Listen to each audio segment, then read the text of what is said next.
بسم الله الرحمن الرحيم ياسين والقرآن الحكيم إنك لمن المرسلين على صراط مستقيم تنزيل العزيز الرحيم لتنذر قوما ما أنذر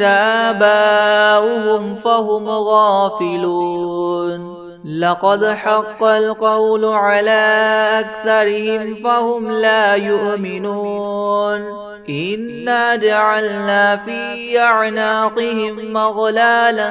فهي إلى الأذقان فهم مقمحون وجعلنا من بين أيديهم سدا ومن خلفهم سدا فأغشيناهم فهم لا يبصرون وسواء عليهم أأنذرتهم أم لم تنذرهم لا يؤمنون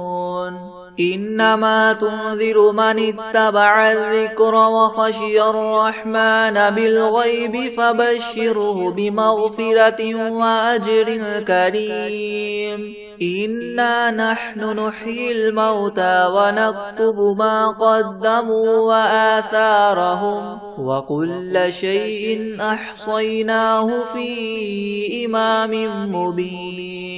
واضرب لهم مثلا أصحاب القرية إذ جاءها المرسلون إذ أرسلنا إليهم اثنين فكذبوهما فعززنا بثالث فقالوا إنا إليكم مرسلون قالوا ما أنتم إلا بشر مثلنا وما أنزل الرحمن من شيء إن أنتم إلا تكذبون قالوا ربنا يعلم إنا إليكم لمرسلون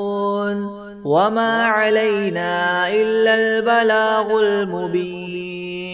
قالوا إنا تطيرنا بكم لئن لم تنتهوا لنرجمنكم وليمسنكم منا عذاب أليم قالوا طائركم معكم أئن ذكرتم بل أنتم قوم مسرفون وجاء من أقصى المدينة رجل يسعى قال يا قوم اتبعوا المرسلين اتبعوا من لا يسألكم أجرا وهم مهتدون وما لي لا أعبد الذي فطرني وإليه ترجعون أأتخذ من دونه آلهة إن يردني الرحمن بدر لا تغن عني شفاعتهم شيئا ولا ينقذون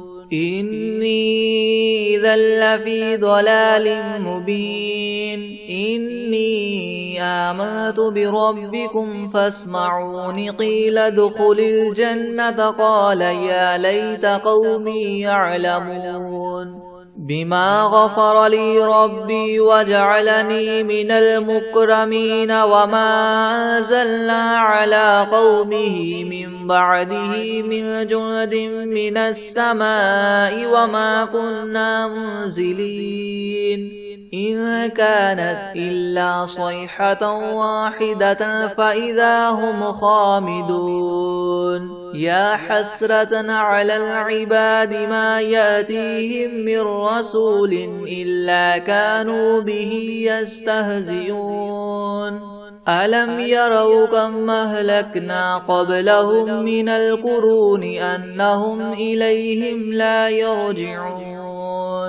وإن كل لما جميع لدينا محضرون وآية لهم الأرض الميتة أحييناها وأخرجنا منها حبا فمنه يأكلون وجعلنا فيها جنات من نخيل وأعناب وفجرنا فيها من العيون ليأكلوا من ثمره الثمر وما عملته أيديهم أفلا يشكرون سبحان الذي خلق الأزواج كلها مما تنبت الأرض ومن أنفسهم ومما لا يعلمون وآية لهم الليل نسلخ منه النهار فإذا هم مظلمون والشمس تجري لمستقر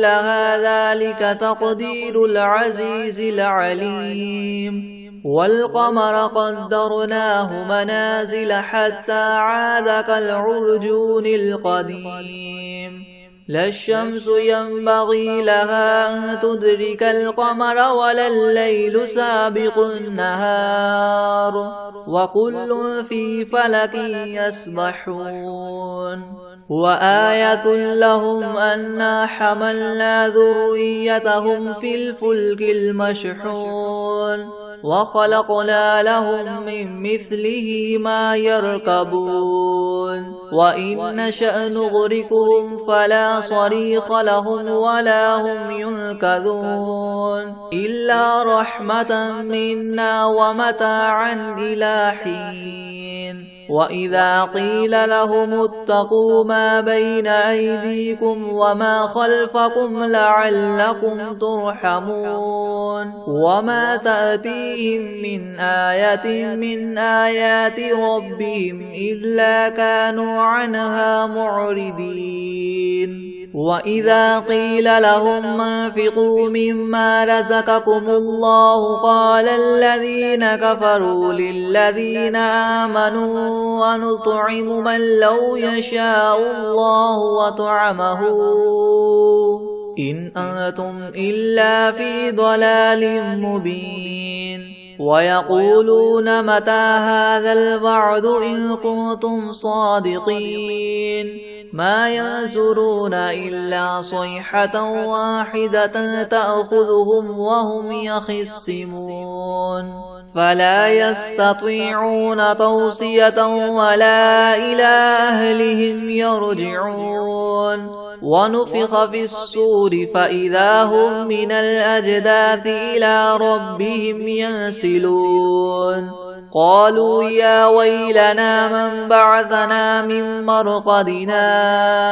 هذا ما وعد الرحمن وصدق المرسلون إن كانت إلا صيحة واحدة فإذا هم جميع لدينا محضرون فاليوم لا تظلم نفس شيئا ولا تجزون إلا ما كنتم تعملون إن أصحاب الجنة اليوم في شغل فاكهون هم وأزواجهم في ظلال على العرائك متكئون لهم فيها فاكهة ولهم ما يدعون سلام قولا من رب رحيم وامتازوا اليوم أيها المجرمون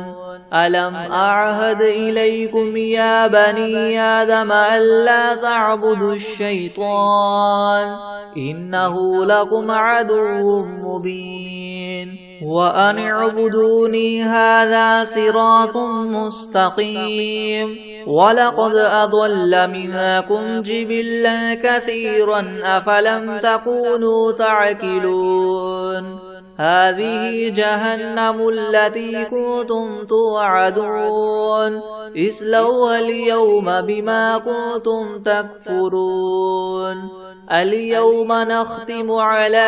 أفواههم وتكلمنا أيديهم وتشهد أرجلهم بما كانوا يكسبون ولو نشاء لطمسنا على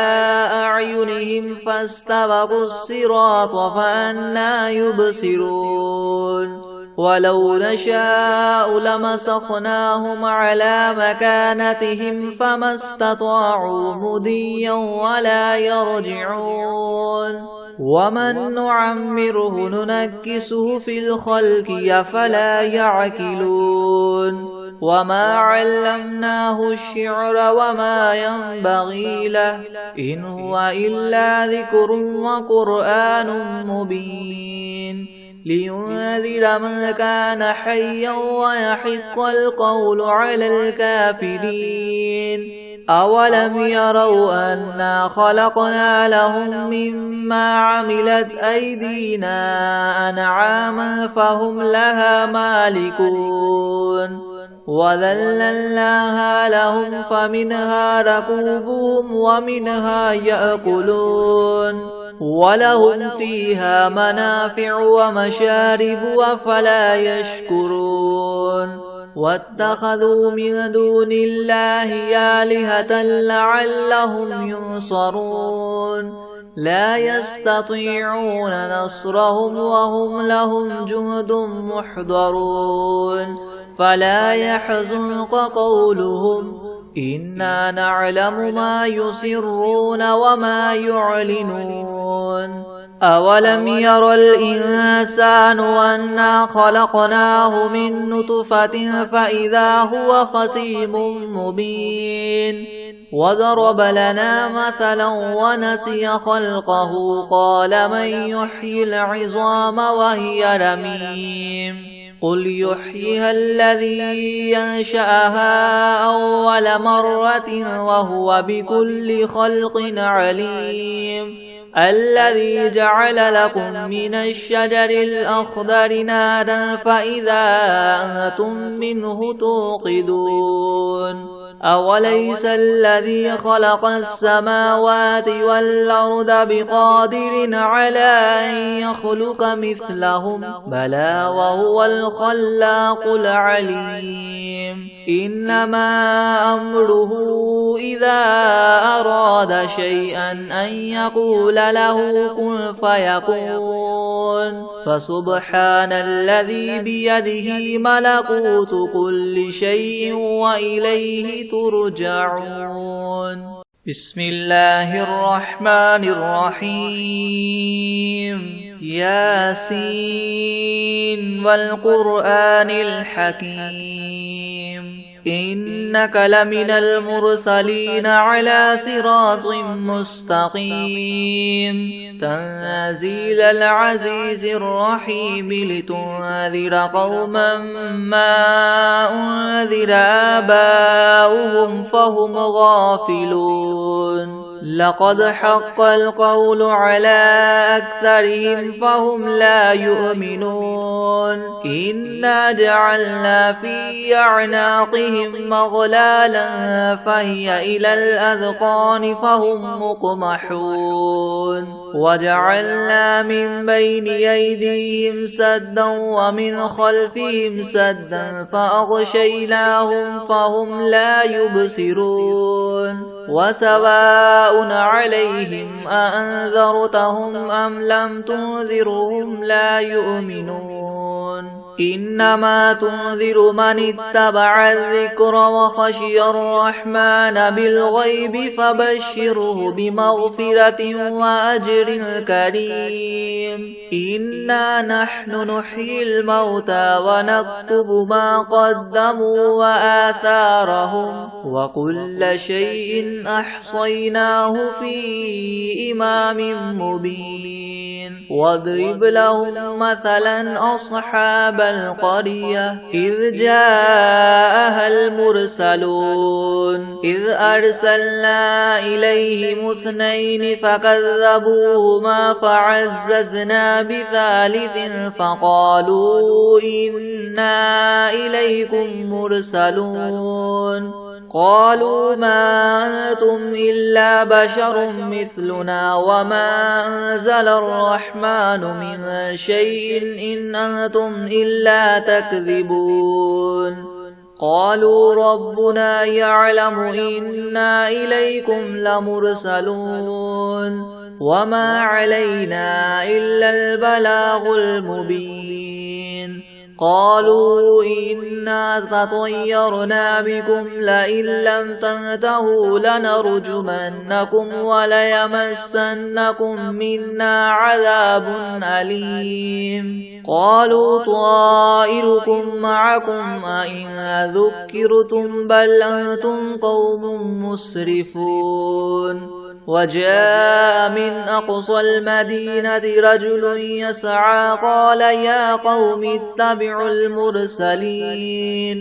اتبعوا من لا يسألكم أجرا وهم مهتدون وما لي لا أعبد الذي فطرني وإليه ترجعون أأتخذ من دونه آلهة إن يردني الرحمن بدر لا تغن عني شفاعتهم شيئا ولا ينقذون إني إذا لفي ضلال مبين إني آمنت بربكم فاسمعون قيل ادخل الجنة قال يا ليت قومي يعلمون بما غفر لي ربي وجعلني من المكرمين وما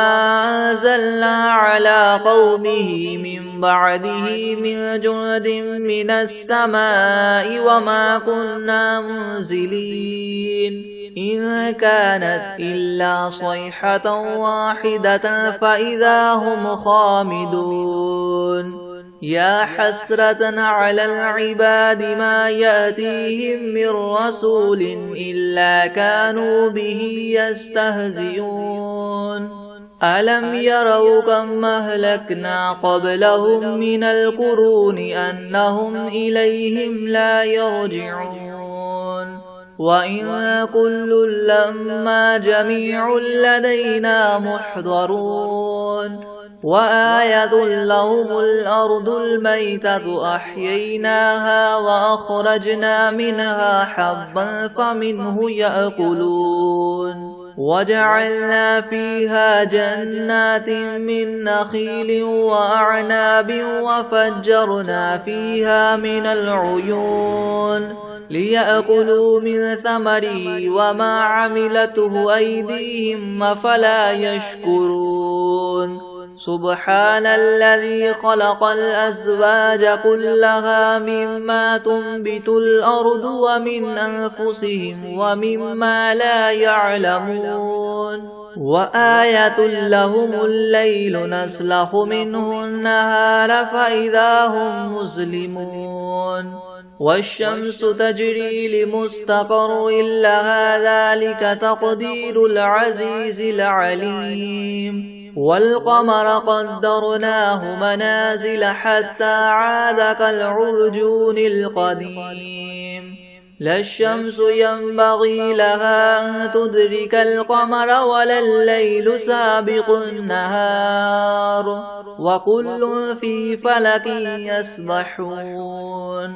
وآية لهم أنا حملنا ذريتهم في الفلك المشحون وخلقنا لهم من مثله ما يركبون وإن نشأ نغرقهم فلا صريخ لهم ولا هم ينقذون إلا رحمة منا ومتاعا إلى حين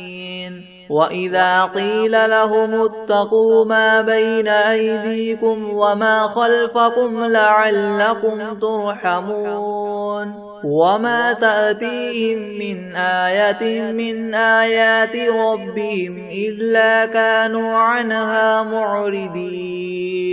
وإذا قيل لهم انفقوا مما رزقكم الله قال الذين كفروا للذين آمنوا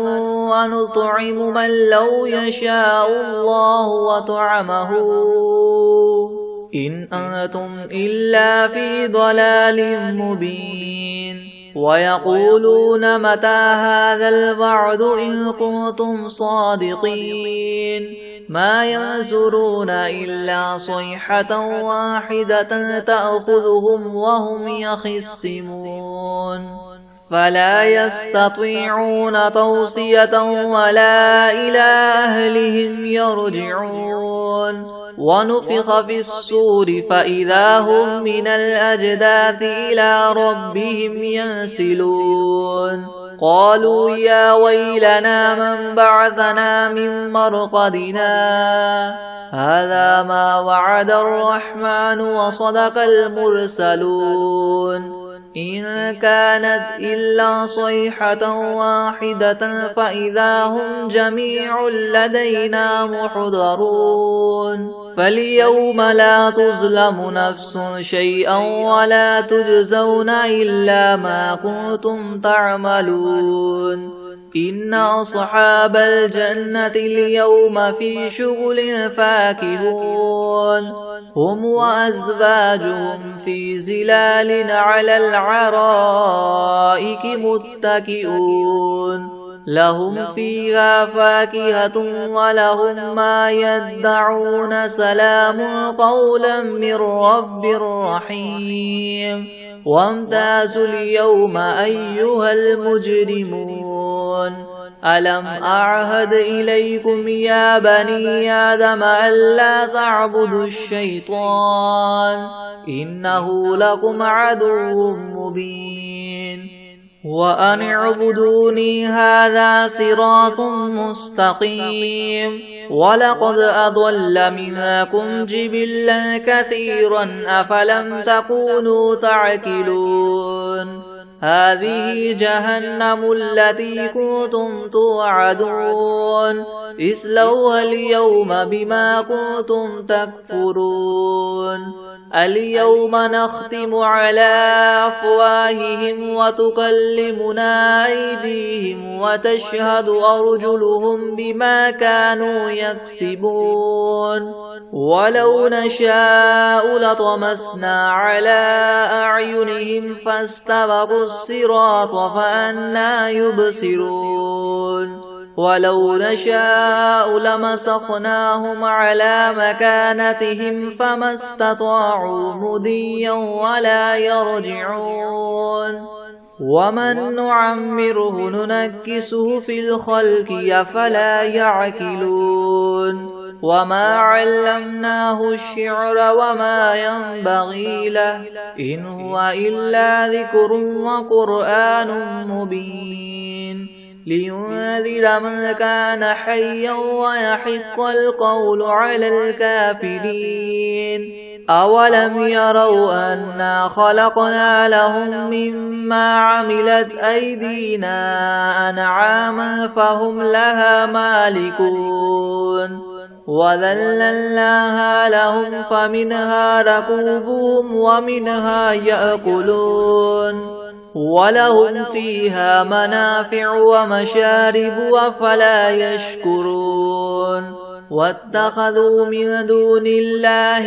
آلهة لعلهم ينصرون لا يستطيعون نصرهم وهم لهم جند محضرون فلا يحزنك قولهم إنا نعلم ما يسرون وما يعلنون أولم ير الإنسان أنا خلقناه من نطفة فإذا هو خصيم مبين وضرب لنا مثلا ونسي خلقه قال من يحيي العظام وهي رميم قل يحييها الذي ينشأها أول مرة وهو بكل خلق عليم الذي جعل لكم من الشجر الأخضر نارا فإذا أنتم منه توقدون أوليس الذي خلق السماوات والأرض بقادر على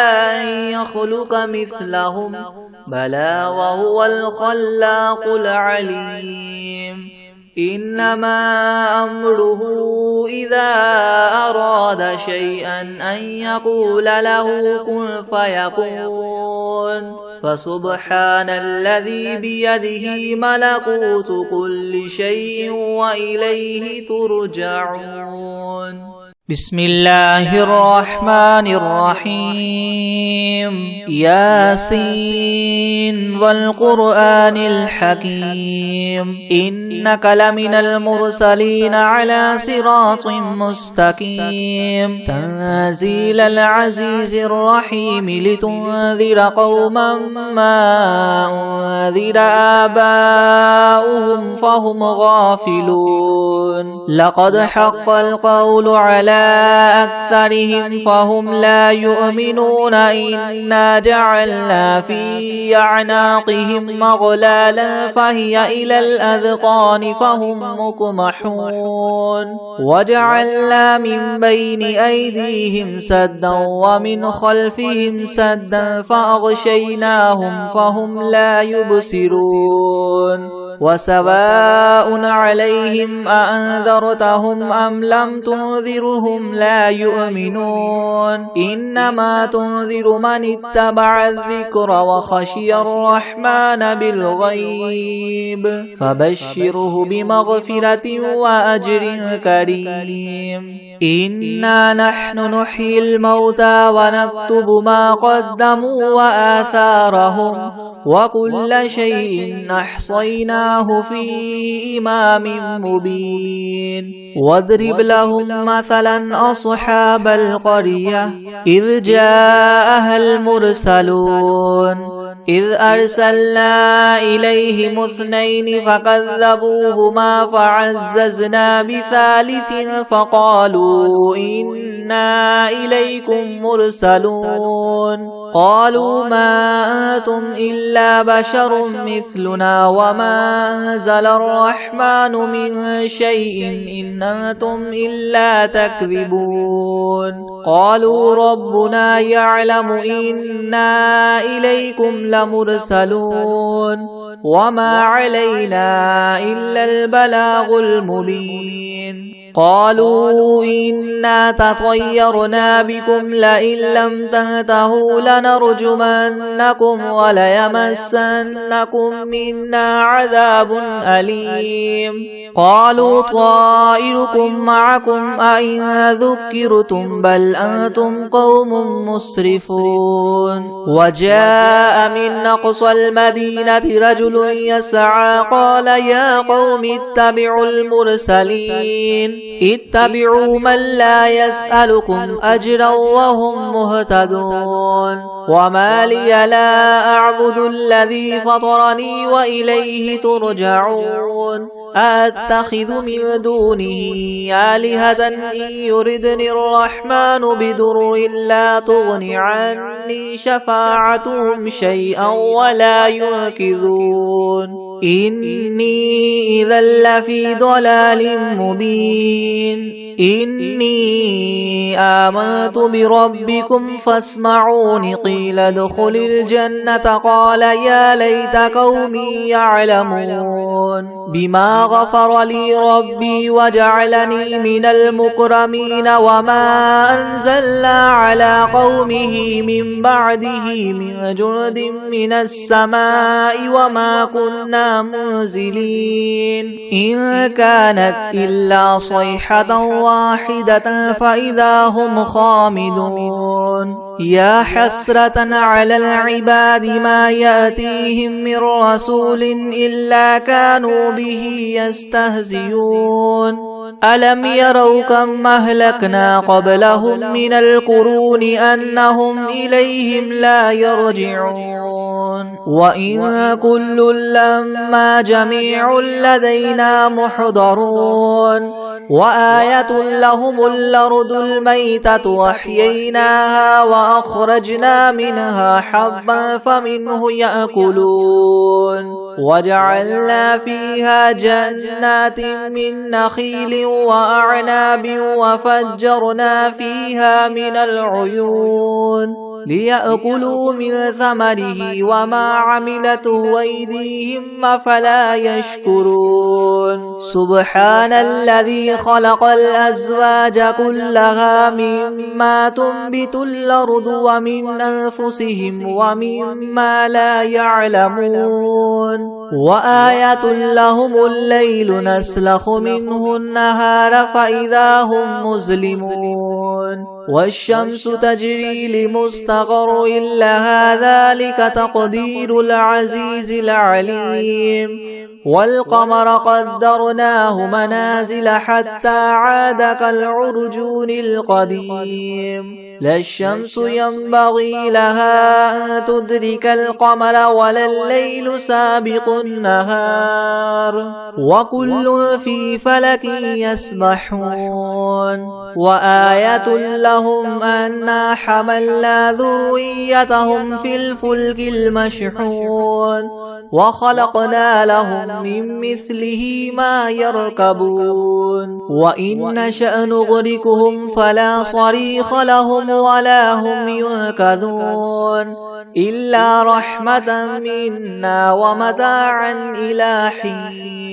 وإذا قيل لهم اتقوا ما بين أيديكم وما خلفكم لعلكم ترحمون وما تأتيهم من آية من آيات ربهم إلا كانوا عنها معرضين وإذا قيل لهم انفقوا مما رزقكم الله قال الذين كفروا للذين آمنوا أنطعم من لو يشاء الله وطعمه إن أنتم إلا في ضلال مبين ويقولون متى هذا الوعد إن كنتم صادقين ما ينظرون إلا صيحة واحدة تأخذهم وهم يخصمون فلا يستطيعون توصية ولا إلى أهلهم يرجعون ونفخ في الصور فإذا هم من الأجداث إلى ربهم ينسلون قالوا يا ويلنا من بعثنا من مرقدنا هذا ما وعد الرحمن وصدق المرسلون إن كانت إلا صيحة واحدة فإذا هم جميع لدينا محضرون فاليوم لا تظلم نفس شيئا ولا تجزون إلا ما كنتم تعملون إن أصحاب الجنة اليوم في شغل فاكهون هم وأزواجهم في زلال على الأرائك متكئون لهم فيها فاكهة ولهم ما يدعون سلام قولا من رب رحيم وامتازوا اليوم أيها المجرمون ألم أعهد إليكم يا بني آدم ألا تعبدوا الشيطان إنه لكم عدو مبين وأن اعبدوني هذا صراط مستقيم ولقد أضل منكم جبلا كثيرا فلم تكونوا تعقلون هذه جهنم التي كنتم توعدون اسلوها اليوم بما كنتم تكفرون اليوم نختم على أفواههم وتكلمنا أيديهم وتشهد أرجلهم بما كانوا يكسبون ولو نشاء لطمسنا على أعينهم فاستبقوا الصراط فأنى يبصرون ولو نشاء لمسخناهم على مكانتهم فما استطاعوا مضيا ولا يرجعون ومن نعمره ننكسه في الخلق أفلا يعقلون وما علمناه الشعر وما ينبغي له إن هو إلا ذكر وقرآن مبين لينذر من كان حيا ويحق القول على الكافرين أولم يروا أنا خلقنا لهم مما عملت أيدينا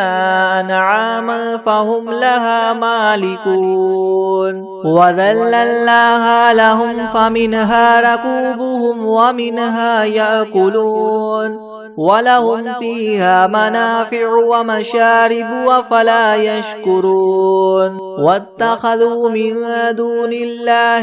آلهة لعلهم ينصرون لا يستطيعون نصرهم وهم لهم جند محضرون فلا يحزنك قولهم إنا نعلم ما يسرون وما يعلنون أولم ير الإنسان أنا خلقناه من نطفة فإذا هو خصيم مبين وضرب لنا مثلا ونسي خلقه قال من يحيي العظام وهي رميم قل يحييها الذي ينشأها أول مرة وهو بكل خلق عليم الذي جعل لكم من الشجر الأخضر نارا فإذا أنتم منه توقدون أوليس الذي خلق السماوات والأرض بقادر على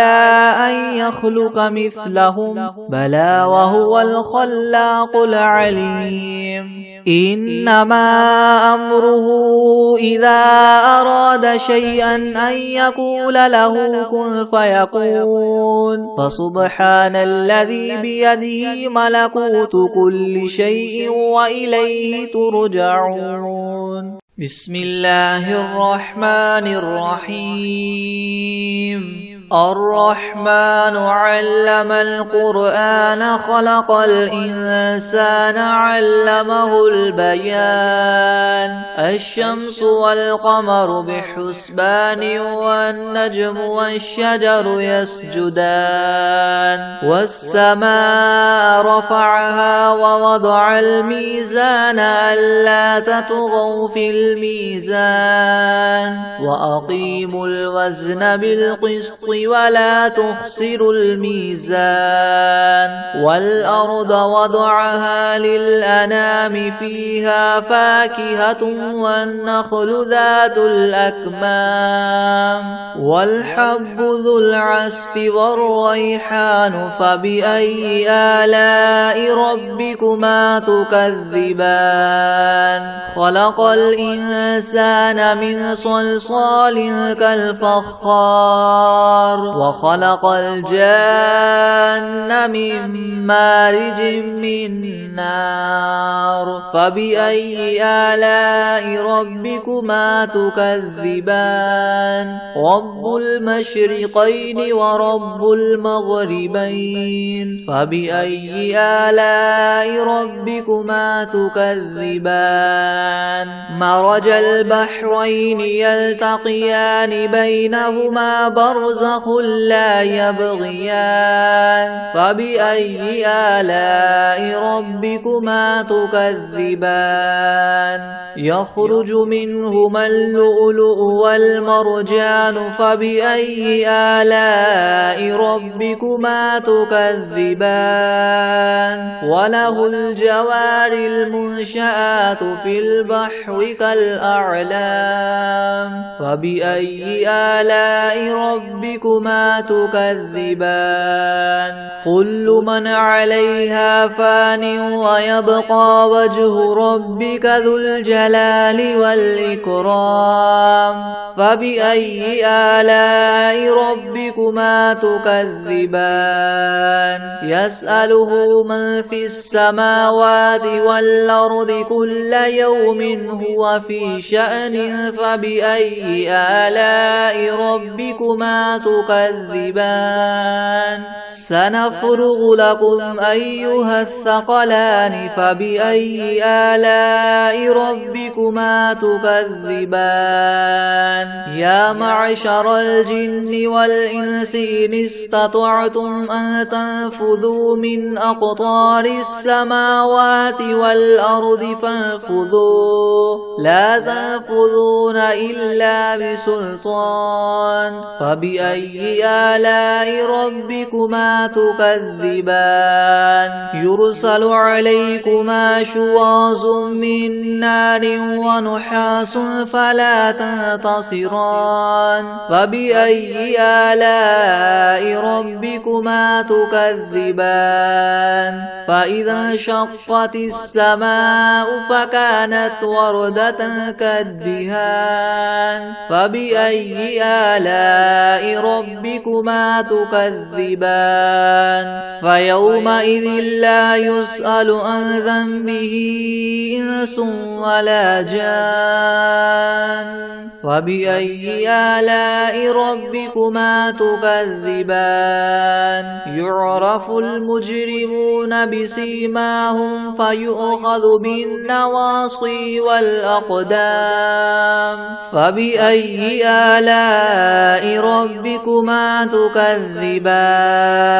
هذه جهنم التي يكذب بها المجرمون يطوفون بينها وبين حميم آن فبأي آلاء ربكما تكذبان ولمن خاف مقام ربه جنتان فبأي آلاء ربكما تكذبان ذواتا أفنان فبأي آلاء ربكما تكذبان فيهما عينان تجريان فبأي آلاء ربكما تكذبان فيهما من كل فاكهة زوجان فبأي آلاء ربكما تكذبان متكئين على فرش بطائنها من استبرق وجنى الجنتين دان فبأي آلاء ربكما تكذبان فيهن قاصرات الطرف لم يطمثهن إنس قبلهم ولا جان فبأي آلاء ربكما تكذبان كأنهن الياقوت والمرجان فبأي آلاء ربكما تكذبان هل جزاء الإحسان إلا الإحسان فبأي آلاء ربكما تكذبان ومن دونهما جنتان فبأي آلاء ربكما تكذبان مدهامتان فبأي آلاء ربكما تكذبان فيهما عينان نضاختان فبأي آلاء ربكما تكذبان فيهما فاكهة ونخل ورمان فبأي آلاء ربكما تكذبان فيهن خيرات حسان فبأي آلاء ربكما تكذبان حور مقصورات في الخيام فبأي آلاء ربكما تكذبان لم يطمثهن إنس قبلهم ولا جان فبأي آلاء ربكما تكذبان متكئين على رفرف خضر وعبقري حسان فبأي آلاء ربكما تكذبان تبارك اسم ربك ذي الجلال والإكرام